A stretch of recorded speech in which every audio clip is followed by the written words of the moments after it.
every black artist or every black actor gets to a certain point, gets taken out. Whether it's Michael or Crosby or R. Kelly or Prince, they all either die under mysterious circumstances, Nipsey, or they become troubled and die of an overdose or some medication, or they get done for some sex crimes or whatever. I mean, in R. Kelly's case, every single one of those children were basically sold to him, but allegedly sold to him by their parents. You know, and this is, you know, we'll talk. Yeah, maybe that's a conversation for another day. But you know, like there's so much of that in the entertainment industry, but there are no prosecutions of white artists. There are no prosecutions of country artists. Nobody. Madonna's never got in trouble for her 16-year-old boyfriends. Yeah, why haven't we got Eminem yet? No, where's Eminem? Where's Eminem? Could it have anything to do with this? The country stars you're thinking of. Well, Eminem. Yeah, country stars. Okay, yeah. I'll tell you after the show. No, I mean Eminem woke up one day an angry lesbian, and with very left-wing politics. I wonder why that might have been. Who knows? Who can say? But it's only ever black artists who get their reputations absolutely ripped to shreds in public, get accused of the worst thing that a person can be accused of, right?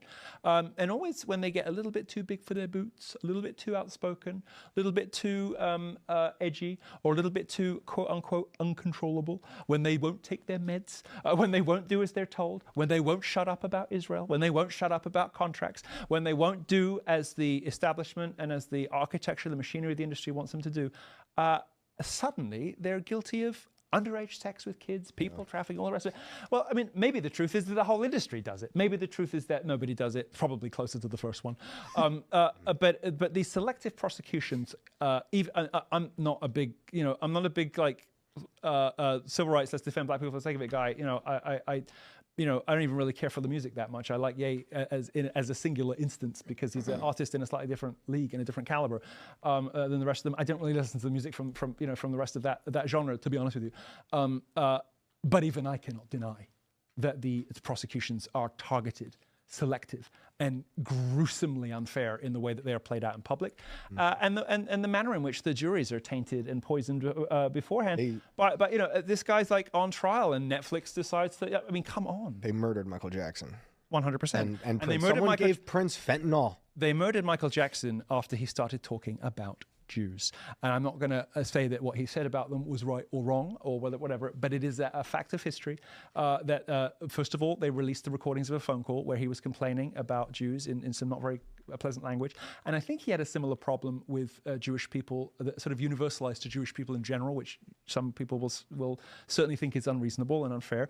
But I think he had a similar problem with Jews that maybe Ye has with Jews, that maybe the other black artist has with Jews, which is that if you've been in the business for 30 years, there are a lot of people called Goldstein and he wrote a song and about Raffensperger.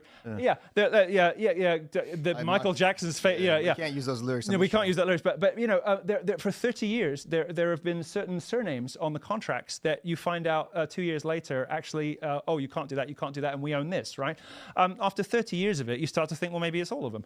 You know, it's not an unreasonable. Let's put it like this: it's not an it's a relatable bigotry. Let's say that. You know. Anyway, look. The point is that Michael Jackson was taken out right after he started making these statements, right after he started talking about this particular kind of person. Suddenly he was unreachable, and so they first of all they leaked a voicemail to scare him into shutting up, and then when he didn't, suddenly he was dead. Propofol. We're gonna go to Super Chat.